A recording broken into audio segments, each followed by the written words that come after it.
Welcome to Cancelled. Chapter 40.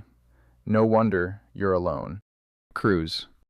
The same afternoon, La Jolla, California. My company feels like a crime scene. Every conversation dies when I enter a room. Every stare lingers too long before snapping away, like I've committed some unspeakable act.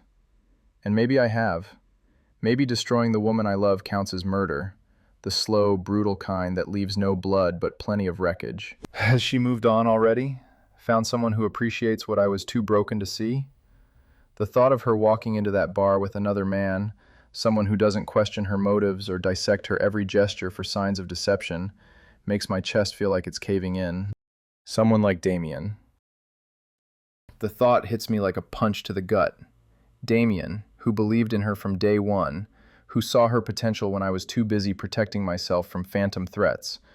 Damien, who invested $5 million in her company without hesitation, who looked at her like she was brilliant rather than suspicious. What if my cruelty drove her straight into his arms? What if right now she's finding comfort in the one person who never doubted her? The paranoia eats at me like acid. I can picture it perfectly. Evie crying on his shoulder, telling him how I destroyed her.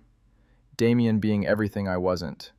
Patient, understanding, willing to believe her without proof. What if she realizes that he's been the better man all along? What if my self-sabotage didn't just cost me the woman I love, but also my best friend? But even as the thoughts spiral, a deeper part of me knows better. Damien might be impulsive, might have that I don't give two fucks about anyone or anything attitude that drives me crazy sometimes. Deep down, he values our friendship more than anything else in his life. I know the man beneath the careless facade, and that man would never betray me. No matter how much he might disapprove of what I've done, no matter how angry he is at me for hurting Evie, Damien wouldn't cross that line. He'd call me an idiot, which he probably already has. He wouldn't pursue the woman I'm in love with. That's not who he is. Not who we are to each other. Still, the fear gnaws at me, because I know I deserve to lose them both after what I've done. Demi won't let up.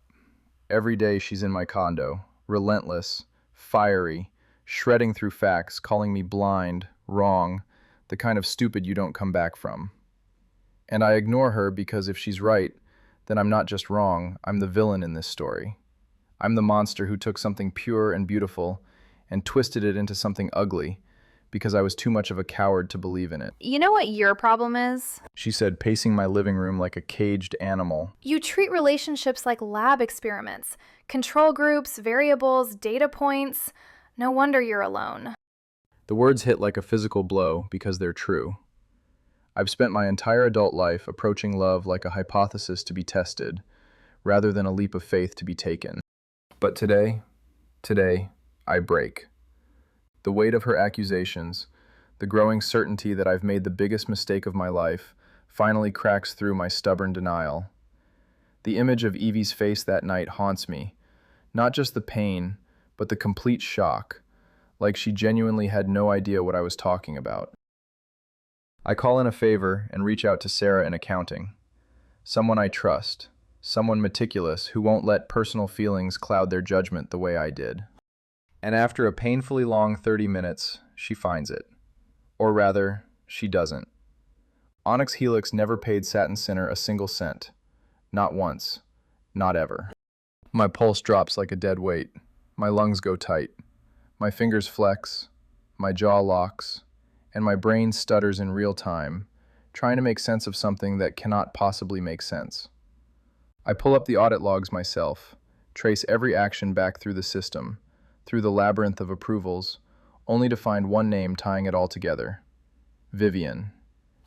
She'd used her privileged access, admin overrides, back-end tokens, the ability to inject entries and spoof approval stamps, to create fake purchase orders and even forge authorization traces that looked legitimate. A slow, ugly realization creeps over me like poison in my bloodstream. I was played. Not by Evie, sweet, brilliant, innocent Evie, but by my CFO. The woman I trusted with my company's finances while I threw away the woman I should have trusted with my heart. My vision goes white hot with rage. I stand up so fast my chair slams back against the wall. I walk straight to her office to burn everything down. She's seated at her desk when I storm in, looking annoyed like I've interrupted something important. But then she sees my face and smiles, and there's something triumphant in her expression that makes my skin crawl. Cruz, darling. Darling?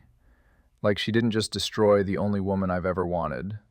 Like she didn't just manipulate me into throwing Evie to the wolves. Like she didn't just rip something out of my chest and let it bleed. Get up. She blinks with feigned innocence. Excuse me?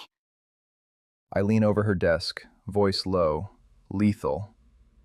You're done. She laughs like I'm joking, like I'm too emotional to think straight. Oh, Cruz. She sighs, tilting her head in faux pity. You don't belong to her, you know. You belong to me. And that's it. That's the moment, the final straw. The absolute confirmation that she never gave a single damn about the company, the science, only control. Only me. She saw my success and decided I was a prize to be won, rather than a person to be loved. Security. I snap into my phone. Vivian Drake's office, now. She pales, then flips completely. You're making a mistake. She snarls, standing so fast her chair tips over. She used you. She was nothing. A stupid little girl playing entrepreneur. I don't blink. I don't react. I just watch her lose every ounce of control, knowing that every venomous word proves how right Evie was, and how catastrophically wrong I've been. When the guards arrive, she whirls toward them, spitting venom, thrashing, screaming until they have to physically hold her back. She shrieks as they pull her toward the elevators, her last words piercing through the air like broken glass. You'll regret this, Cruz. I swear to God, you will regret this. I watch her go, then turn back to my desk, grab the termination paperwork, and sign her name away like she never existed. By the time I finish, it's 7 p.m., and suddenly nothing else matters. The devastating truth crashes over me in waves. I destroyed the love of my life for nothing. I chose fear over faith, suspicion over trust, and threw away the best thing that ever happened to me because I was too broken to believe I deserved it. I need to get to Evie. I need to fix this. I need her to see me, hear me, believe me. Let me try. Let me undo. Let me beg. Let me spend the rest of my life proving I'm worthy of a second chance I don't deserve. I grab my keys and go.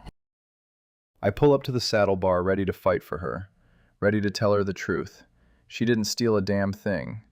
Vivian set her up. I fired her. I'll spend the rest of my life making this right. But then I see the ambulance, and everything inside me shuts down. I don't think. I don't breathe. I just move out of the car, toward the entrance, toward the flashing lights, until I see her. Evie, on a stretcher, lifeless, covered in blood. My legs nearly give out, my core hollows out, cold and empty, like I've been dropped from the highest fucking building on earth. This is my fault. This is what my cowardice has cost, not just our relationship, but possibly her life. I can't take my eyes off her, even as the paramedics work around her still form.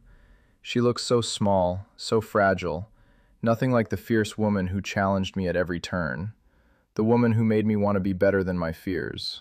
Scarlett is crying hysterically. Damien and Demi trail behind her, faces stretched tight with shock, grief, something final. I'm already running toward them, already reaching, already demanding to know what the hell happened when Scarlett rounds on me. This is your fault. Her voice splits through the air, sharp enough to cut. You did this. You let this happen. You let her break and didn't care enough to be here. I stagger back, words catching before they can form. Scarlett. No, do not fucking say anything to me. Do not pretend like you care now. You threw her away and this is what's left. Her rage crashes into me full force, and I can't even defend myself because she's right. I turn to Damien, grasping at anything solid, at someone who might give me an answer I can hold on to. But all he does is stare at me, hard, unforgiving. You should have been here. The words hit like physical blows. The ground feels wrong beneath me, my body too small for the weight of this moment, for the crushing realization that I might lose her forever. Not just her love, but her life, and it will be entirely my fault. I turn to the paramedics, panic clawing at my throat. Is she going to be okay? One of them barely spares me a glance. We can't discuss that. Move aside, sir. Let us do our jobs. Move aside. The words echo in my head like a death sentence. I should have moved aside a week ago, should have stopped looking at spreadsheets and started looking at her. Should have seen past my own bullshit before it cost me everything that matters. They lift her into the ambulance, doors slamming shut like the final chapter of a book I'll never get to finish reading. I lurch back toward my car, blood roaring in my ears, the weight of my failures crushing down on me like gravity itself has turned against me. Demi slides into the passenger seat beside me, and I barely get the words out before I'm peeling out of the lot, chasing the ambulance down the road like I can outrun this moment, like I can catch whatever part of Evie is still slipping through my fingers. Tell me everything. Demi's voice is tight, hands gripping the door. I don't know much. Camille said she doubled over in pain at the bar, collapsed, and there was blood everywhere before they even got her out of the building. My hands tighten around the wheel, knuckles white, as the full horror of what I've done settles in my chest like concrete. And you... She turns to me, searching my face with something that looks like disgust. Why are you even here? Why now? The words hit harder than they should. I answer anyway because it's the only thing that matters. It was Vivian. Evie didn't steal anything. I figured it out today. I fired Vivian. I know the truth now. Something flickers across Demi's face. Shock, pain, fury.